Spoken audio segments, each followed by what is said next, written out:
ይህ የኢትዮጵያ ቴሌቪዥን ነው።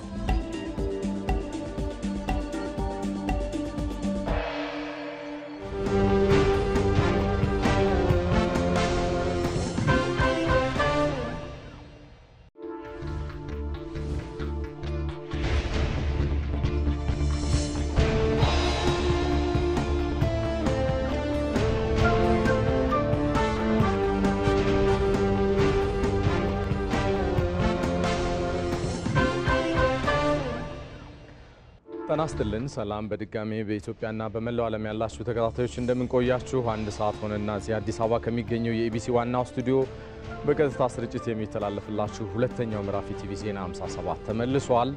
አበይት ነጥቦቹን እናስቀድማለን።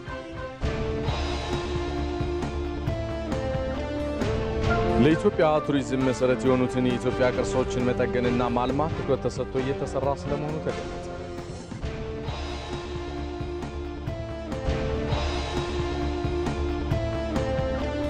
በሀገር አቀፍ ደረጃ የሙስና ስጋትን ለመቀነስ ሲባል የሀብት ምዝገባ አንድ አማራጭ መንገድ ተደርጎ መወሰዱ ተገለጸ።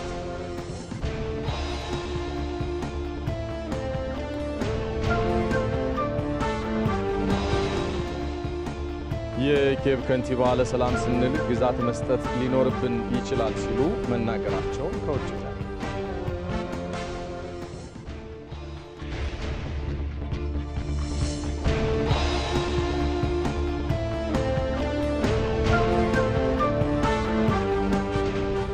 ሰለሞን ኃይለ ኢየሱስ ነኝ። ቀዳሚ ወዳደረግነው ዘገባ አሻገራለሁ።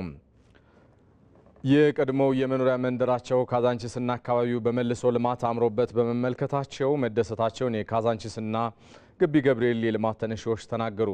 ለካዛንቺስ የኮሪደርና መልሶ ልማት ስኬት የቀድሞ የአካባቢ ነዋሪዎች ትብብር አስተዋጽኦ ማድረጉን የአዲስ አበባ ከተማ አስተዳደር ከንቲባ አዳነች አቤቤ ገልጸዋል። ሞላ ለማየው ይህ የካዛንቺስና ግቢ ገብርኤል አካባቢ የልማት ተነሺዎች ከወራት በፊት ለቀውት የሄዱት የቀድሞ የመኖሪያ መንደራቸውን በኮሪደር ልማት ተውበው ሲያዩት ቃል በተግባር ልማቱን አይተናል በሚል ያሰሙት የደስታ ስሜት ነው።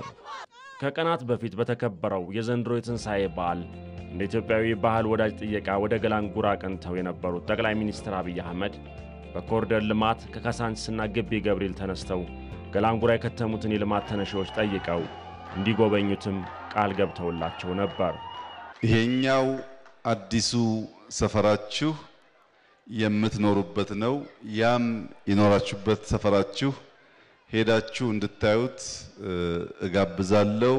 ከንቲባንም ጠይቃለሁ። ቃል በገባነው መሰረት ካዛንቺስ እጅግ ውብ ሆኗል። ልጆቻችን ተስፋ አላቸው። ከኛ የተሻለ ኑሮ መኖር ይችላሉ። የልማት ተነሺዎቹ አሁን ከሚኖሩበት ገላንጉራ ወደ ቀድሞ መንደራቸው በመምጣት በኮሪደርና መልሶ ማልማት የተሰሩ የልማት ስራዎችን ጎብኝተዋል። ወይዘሮ አበበች ገብረስላሴና አቶ ክንፈ ንዳም ለርጅና ድካም እጅ አንሰጥም ብለው ለረጅም ዘመን የኖሩበትን የቀድሞ መንደራቸው ካዛንቺስን መልሶ ልማት ለመመልከት ተገኝተዋል። ደስ የሚል በጣም የሚያስደስት ቆንጆ በደካማ አቅሜ ነው ልጎመኘው የመጣሁት። ምንም አይሰማኝ። ለልጆቼ ደስ የሚል ነገር ነው የሚሰማኝ። ለእድገታቸው ለኑሯቸው ደስ ይለኛል። ረትና ደስ አለኝ ቦታውን ሳይሆን እኔ ይሄን ሳላይ አለመሞቴ በጣም እግዚአብሔር አመሰገንኩት ባይል ይሄን ማያቴ ይኸው እዚህ ጋር 27 ቀበሌ እዚህ ውስጥ ነው። እዚህ ከጃንሆይ ጊዜ ጀምሮ በሙሉ እዚህ ነው ያለሁት። ኧረ በጣም ደስ የሚል ነገር ነው። እንኳን ይሄን ሳና ያልንሞትንም ብዬ ነው ቅድምም ተናግሬያለሁ። የልጃችን የሚተርፍ ብዙ ነገር ነው ይሄ ያየነው። ጠቅላይ ሚኒስትራችን እግዚአብሔር ያቆይልን። ከወራት በፊት አካባቢውን ለቀው ሲሄዱ የነበረችውንና የአሁኗን ካዛንቺስ ሲመለከቱ ያለውን ልዩነት በማነጻጸር መደሰታቸውን የገለጹት የልማት ተነሺዎቹ ለፕሮጀክቱ ፍጥነትና ጥራት መንግስትን አመስግነዋል። 50 ዓመት ነው እኔ በካዛንቺስ ሰፈር የኖርኩት። በእኔ እድሜ ፕሮጀክት ሲታቀድ ለ3 ዓመት ለ4 ዓመት ከዛም በላይ ነው። በዚህ እድሜ ደግሞ ፕሮጀክት እኔ ከለቀቁ 7 ወሬ ነው። በ7 ወር እንዲህ ያለው ፕሮጀክት ማየት ጸጋ ነው። ለልጆቻችን ትልቅ በር የከፈተ ስለሆነ መንግስታችንን ከልብ አመሰግናለሁ። እግዚአብሔር ይስጥልኝ። አሁን የካሳንቺስ የነበረባት ሰፈር ዛሬ ጎብኝተናታል። ጠቅላይ ሚኒስትራችንም ክብርት ከንቲባችንም ቃል በገቡ መሰረት ዛሬ ሰፈራችን አይተነዋል። ሰፈራችን ያው ዱባይ ሆኖ ነው ያየነው። በጣም ያምራል። በጣም ያምራል። በጣም ቆንጆ ነው። እዛም ያለንበት አሪፍ ነው። ይሄም ቆንጆ ነው። ለክብር ጠቅላይ ሚኒስትራችንና ለክብር ከንቲባችን እጅግ በዚህ በሞላው እጅግ ምስጋና አቀርባለሁኝ። ምስጋና ይድረስልኝ እላለሁ። ለካሳንቺስ መልሶ ልማት የአካባቢው ነዋሪዎች ትብብር አስተዋጽኦ ማበርከቱን በጉብኝትና የምስጋና ፕሮግራሙ ላይ የተገኙት የአዲስ አበባ ከተማ ከንቲባ አዳነች አቤቤ ተናግረዋል። ከናንተ ጋራ ተነጋግረን ለናንተ የሚመች ስፍራን እናዘጋጃለን ስንል በቅንነት ተቀብላችሁ አምናችሁን ይሁንታችሁን ባሰጡ ኖሮ ካዛንቺስ ዛሬ እንደዚህ አበባ አትመስልም። እንኳን ደስ ያላችሁ። በጣም እናመሰግናለን። በፈለጋችሁ ሰዓት መጣችሁ ይሄንን ቦታ መጠቀም፣ መዝናናት፣ ልጆቻችሁን ማሳየት፣ ታሪክ ማውራት ከናንተ በላይ ተራኪ የለም። ታሪክ ማውራት፣ ማስረዳት፣ ታሪክ እንዲጻፍ ለማድረግ ከናንተ በላይ የሚገለጥ ትክክለኛ መረጃ የለምና ገላንጉራም የናንተ ነው፣ ካዛንቺስም የናንተ ነው። እንኳን ደስ ያላችሁ። የካሳንቺስና ግቢ ገብርኤል የልማት ተነሺዎች የቀድሞ መንደራቸውን ልማት ተመልክተውና አድንቀው ትዝታቸውን ማስቀርተው ወደ አሁኑ መንደራቸው ገላንጉራ ተመልሰዋል። የብልጽግና ፓርቲ ስራ አስፈጻሚ ኮሚቴ ለሁለት ቀናት የሚያካሂደው መደበኛ ስብሰባውን ዛሬ ከሰዓት በኋላ ጀምሯል። ኮሚቴው በዚህ ስብሰባው ወሳኝ የሆኑ ሀገራዊና የፓርቲ ጉዳዮች ላይ ተወያይቶ አቅጣጫ ያስቀምጣል ተብሎም ይጠበቃል። የብልጽግና ፓርቲ ፕሬዝዳንትና የኢትዮጵያ ፌዴራላዊ ዲሞክራሲያዊ ሪፐብሊክ ጠቅላይ ሚኒስትር አብይ አህመድ ስብሰባውን አስመልክቶ በማህበራዊ ትስስር ገጻቸው ባጋሩት መልእክት ከዛሬ ከሰዓት በኋላ ጀምሮ የብልጽግና ፓርቲ ስራ አስፈጻሚ ኮሚቴ በሀገራዊና ቁልፍ ጉዳዮች እንደዚሁም በፓርቲ ተኮር ጭብጦች ላይ ለመጪዎቹ ሁለት ቀናት መደበኛ ስብሰባ ያካሂዳል ሲሉ ገልጸዋል። ዜናዎቻችን ይቀጥላሉ። በሀገር አቀፍ ደረጃ የሙስና ስጋትን ለመቀነስ የሀብት ምዝገባ አንድ አማራጭ መንገድ ተደርጎ መወሰዱ ተገለጸ። የሀብት ምዝገባ ስርዓቱን ለረጅም ጊዜ በቴክኖሎጂ የተደገፈ አለመሆኑ ችግሮች ሲገጥሙ ስለመቆየቱም ተነስቷል። እድሉ ፈቀደ ዝርዝሩን ይዟል። በሀገር ደረጃም ለኢኮኖሚ ጸር የሆነውን ሙስናን ለመከላከል የሀብት ምዝገባ አንድ አማራጭ መንገድ ተደርጎ ተወስደዋል። በሀገር አቀፍ ደረጃ የሙስና ስጋትን ለመቀነስም የሀብት ምዝገባ አጠራጣሪ ሀብት አፈርቷል የተባሉ የህብረተሰብ ክፍሎችና አመራሮችን ተጠያቂ የሚያደርግ መሆኑን በፌዴራል የስነ ምግባርና ጸረ ሙስና ኮሚሽን የሙስና መረጃዎች አስተዳደር መሪ ስራ አስፈጻሚ አቶ መስፍን በላይነህ ተናግረዋል። መረጃ እናጣራና በጣም አጠራጣሪ ምንጩ ያልታወቀ ሀብት አፍርተዋል የምንላቸውን የስራ ኃላፊዎች ወይም አመራሮች ቀጥታ ለፍትህ ለፌዴራል ፖሊስ እንልካለን። ለምሳሌ ከምንጩ ያልታወቀ ሀብት የምናጣራው ወደ 45 የከፍተኛ አመራር ምንጩ አጠራጣሪ ምንጩ ያልታወቀ ሀብት መረጃ ለምርመራ ልከናል። የፌዴራል ስነ ምግባርና ጸረ ሙስና ኮሚሽን ጽህፈት ቤት ኃላፊ አቶ ተስፋዬ ሻምቦ በበኩላቸው ሀብታቸው በተሰጠው ጊዜ በማስመዘግቡበት ላይ ተጠያቂ የሚሆኑበት አሰራር ስርዓት ያለ መሆኑን ተናግረዋል። ሀብቱን ማሳወቅ አለበት የሚለው ተቀመጠው ጊዜ ካላስመዘገበ 1000 ብር ይቀጣል። ለመንግስት ገቢ እናደርገዋለን። ስለዚህ ሬዚስታንስ ምንድነው? ፍርሃት አሉ ሌሎች ህጉ የሚያስቀምጣቸው። ለምሳሌ ሀብቱን ደብቆ ከሆነ ጥቆማ ካቀረበ 25% ጠቋሚ ተጠቃሚ የሚያደርግ ህግ አለ። ተጠቃሚ ይሆናል ያ ሰውየው ሀብቱን ሲያስመዘግብ ደብቆ ከሆነ።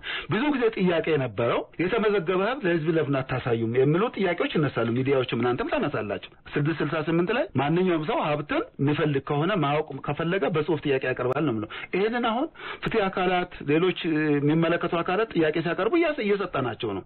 ግን ዝም ብለን ሰውን የማንንም ሀብት ዲስፕሌይ የምናደርግበት ህጉ አይፈቅድም። የሀብት ምዝገባ ስርዓቱ ለረጅም ጊዜ በቴክኖሎጂ የተደገፈ አለመሆኑ ችግሮች ሲገጥሙት መቆየቱን የፌዴራል የስነ ምግባርና ጸረ ሙስና ኮሚሽን የስነ ምግባር ግንባታ መሪ ስራ አስፈጻሚ አቶ አረጎት አብርሃ ገልጸዋል። አንደኛ እዚህኛው ላይ ኮሚሽኑ ከየት ተነስታ ወዴት እየሄደ ነው የሚለውን ግንዛቤ ቢያዝ ብዬ ነው። በማኑዋሊ ነበር የሚመዘገበው። አሁን የምናነሳው ማለት ነው ማኑዋሊ በሚሊዮን ቡክሌት ይዘህ ትልቅ መጋዘን አስቀምጠ ሀብት ምዝገባ ቬሪፋይ ማድረግ አትችልም፣ ማኔጅ ማድረግ አትችልም። ማስመዝገብ ፈልጋለሁ የሚል ባለስልጣን ከመጣ በጣም ወደ 1000 ምናምን በጠን ወደ 1 ሚሊዮን ሲቪል ሰርቫንት አለ። ይሄን ለማስተናገድ የሚያስችል ሰው ኃይል ስትራክቸር አያስፈልግም። ሲስተሚካሊ በቴክኖሎጂካሊ ተጠቅመ ኢዚሊ ሰው የሚያስመዘግብ በስርዓት ትራንስፎርም ማድረግ አለብን ብለን ከአገልግሎት አሰጣጥም ከገንዘብም ከኤፊሽንሲም አንጻር ማለት ዘርፈ ብዙ የሆነውን ሙስናን መቅረፍ ያልተቻለበት መንገድ ምንድነው የሚል ጥያቄ ከማህበረሰቡ ተነስተዋል። ትራፊክ ፖሊስን ሲያጭበረብር ሎኒያው በ15 ቀን ውስጥ አንድ ሁለቴ በስህተትም ይሁን ያለ ስህተት የሚያዝበት ሁኔታ አለ። 1500 ብር ከምቀጣ 200 ብር ሰጥቻለሁ አልሳለሁ። ጸረ ሙስና እንቃወማለን ብለን የሚሉ ሰዎች ምን ያህል ከሙስና የጸዱ ናቸው? ከህብረተሰቡ የሚነሱ የብልሹ አሰራር ጥቆማዎችን በማየት ምላሽ እየተሰጠ መሆኑን አቶ መስፍን ተናግረዋል። ወደ 3715 ጥቆማዎች ቀርበዋል በሁሉም ክልሎችና በፌዴራል መንግስት። ከ3075 ውስጥ በአስቸኳይ ሙስና መከላከል እዛው ኮሚሽኖች የጸረ ሙስና ኮሚሽኖች ያዩት 545 ነው። እንዲሁም ደግሞ የሙስና ወንጀል ባህሪ ኖሮት ለምርመራ አካላት ያስተላለፉት ምናልባት የትግራይ ክልል በራሱን የሚመረምረው ያስተላለፉት ደግሞ 1092 ነው። ሰው እያደገ መጥቷል። ናሽናል ኮራፕሽን ሪፖርት ሲስተም ወይም ደግሞ የዲጂታል ሙስና መረጃ መቀበያ ሲስተም ከለማ በኋላ 443 ጥቆማዎች ቀርበዋል። ከ443 ጥቆማዎች ውስጥ 106ቶቹ የሙስና ወንጀል ባህሪ ስላላቸው ለፌዴራል ፖሊስ አስተላልፈናል። ከመስከረም 24 ወዲህ እንደ ሀገር ሙስና የሚፈጥረውን ኢኮኖሚያዊና ማህበራዊ ቀውስ ለመከላከል የአሰራር ስርዓት በማዘመን ተጠያቂ የሚሆኑበት ሁኔታዎች መዘርጋቱም ተጠቁመዋል። ዜናዎቻችን ይቀጥላሉ። ለኢትዮጵያ ቱሪዝም መሰረት የሆኑትን የኢትዮጵያ ቅርሶችን መጠገንና ማልማት ትኩረት ተሰጥቶ እየተሰራ ስለመሆኑ ተገለጸ። ከዳጉ ፕሮግራም ጋር ቆይታ ያደረጉት የዘርፉ አመራሮችና ባለሙያዎች ታዲያ ለቅርስ ጥበቃና መዳረሻ ልማት የተሰጠው ትኩረት ከማስቀጠል የኢትዮጵያ ቱሪዝምን ማዘመንና ማሳደግ እንደሚገባ ገልጸዋል። ዮሐንስ ፈንታው ተከታትሎታል። በዓለም የስልጣኔ ፈርቀዳጅ ከሆኑ ሀገራት መካከል የሆነችው ኢትዮጵያ ለዓለም አቀፍና ለሀገር ውስጥ ጎብኚዎች መዳረሻ የሆኑ የሚዳሰሱና የማይዳሰሱ ቅርሶችን ያስመዘገበች ሀገር ናት። ከቅርብ ጊዜያት ወዲህ የኮንፈረንስና የኢኮቱሪዝም ዘርፎች የተወሰኑ መነቃቃት ያሳዩ ቢሆንም ለረጅም ዓመታት የኢትዮጵያ ቱሪዝም ዘርፍ መሰረት የሆነው የቅርስ ቱሪዝም እንደሆነ ብዙዎች ይስማማሉ። እነዚህ ለሀገር የቱሪዝም እድገት ከፍተኛ ድርሻ ያላቸው ቅርሶች ተገቢ የሆነ ጥበቃና እድሳት ካልተደረገላቸው በዘላቂነት የኢትዮጵያ ቱሪዝም አካል ሆነው የመቀጠላቸው ጉዳይ አጠያያቂ ነው። የኢትዮጵያ ቅርሶችን አሁናዊ ሁኔታ በተመለከተ ከዳጉ ፕሮግራም ጋር ቆይታ ያደረጉ የዘርፉ አመራሮችና ባለሙያዎች እንደሚሉት የኢትዮጵያ ቱሪዝም በቅርሶች ላይ የተመሰረተ ነው። አብዛኛው የትልቁ የቱሪዝም ፖቴንሻል ቅርስ ነው።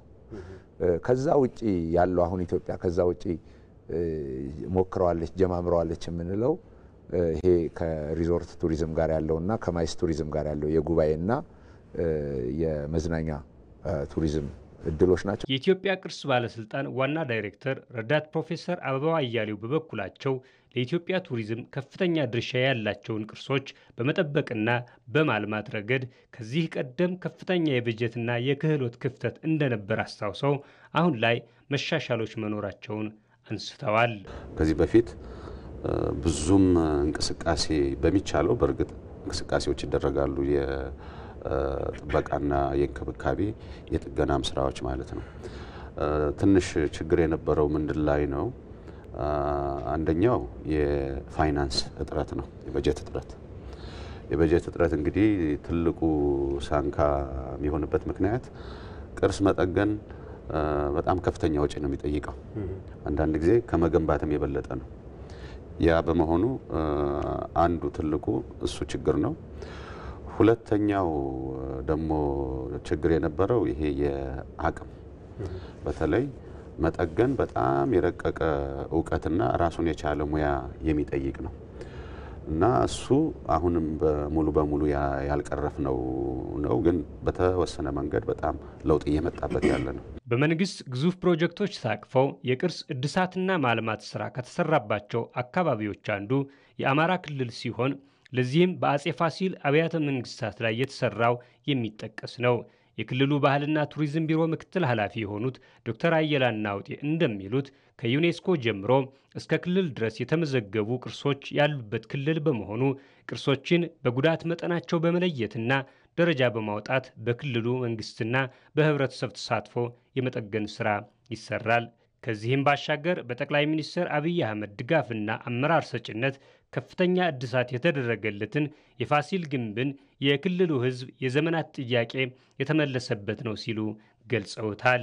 በሀገር አቀፍ ደረጃ በክቡር ጠቅላይ ሚኒስትራችንም በቅርስ ባለስልጣን ድጋፍም ጭምር የተለያዩ ቅርስ ጥገና ስራዎች እየተሰሩ ነው ያሉት።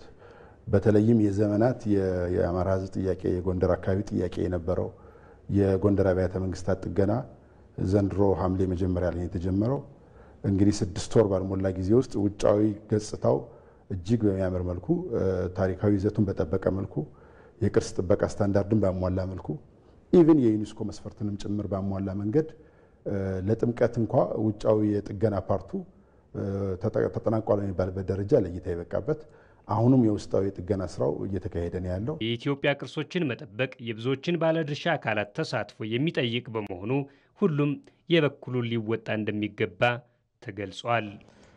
ይህ ዜና በቀጥታ እየተላለፈላችሁ የሚገኘው እዚህ አዲስ አበባ ከሚገኘው የኢቢሲ ዋናው ስቱዲዮ ነው። ከውጭ ለትንታኔ የመረጥነውን ጉዳይ እናጋራችሁ። የኬብ ከንቲባ ለሰላም ስንል ግዛት መስጠትን ሊኖርብን ይችላል ሲሉ ተናገሩ። በሀገሪቱ የደረሰውንና የከፋ ነው የተባለለትን ወታደራዊ ጥቃትም የአሜሪካው ፕሬዚዳንት ዶናልድ ትራምፕ አውግዘውታል። አለም ነዋሴ በትንታኔ ተመልክቶታል። የዩክሬንን ጦርነት ለማቆም ለቆረጡት ፕሬዚዳንት ዶናልድ ትራምፕ በመጨረሻ እዛው ዩክሬን ኪየቭ ውስጥ ያውም የፑቲን መራራ ሕግ የሚያውቅ ደጋፊ አጋጥሟቸዋል።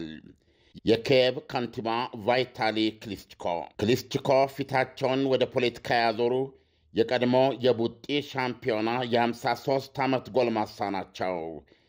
ዩክሬን ከራሽያ ጋር የሰላም ስምምነት ለመድረስ መሬት ቆርሳ መስጠት ሳይኖርባት አይቀርም ብለዋል። ፕሬዚደንት ቮሎዲሚር ዜሌንስኪም ሰላምን ለማግኘት ሲሉ በህመም የተሞላ መፍትሄ ሊወስዱ ግዳቸው ሊሆን ይችላል ብለዋል። ይህም አባባላቸው ከዩክሬን ፈቅዳ ግዛት ማጣት ሊኖርባት ይችላል ለማለት ከአገሪቱ ከፍተኛ ባለሥልጣኖች መካከል አንዱ አድርጓቸዋል። ይሁንና ክሊስቶቭ መራራውን የግዛት ማጣት መፍትሄ ለጊዜው ወይም ጊዜያዊ ሲሉ ነው የሚገልጹት። የፕሬዚደንት ዶናልድ ትራምፕ መንግሥት ይህን ጦርነት ለምንና እንዴት ሊፈታው እንዳሰበ አሁን ለሁለቱም ተዋጊ ሀገራትና ለአውሮፓውያን ግልጽ አድርጓል። ትራምፕ የሚሉት ከ2014 እንደ አውሮፓውያን አቆጣጠር ጀምሮ ራሽያ በመዳፏ ያስገባቻትን ክሬሚያ ልሳነ ምድር በራሽያ ግዛትነቷ እንወቅ።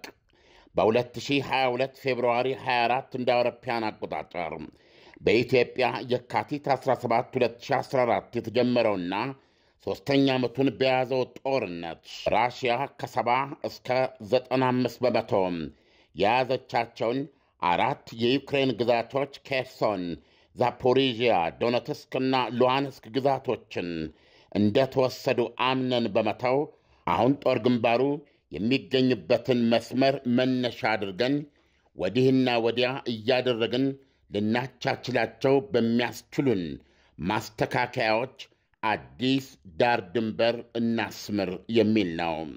ፕሬዚደንት ዶናልድ ትራምፕ ዩክሬናዊ አቻቸው ፕሬዚደንት ዜሌንስኪን የሰላም ድርድሩን የሚያደናቀፉ ሲሉ ክፉኛ ይተቿቸዋል።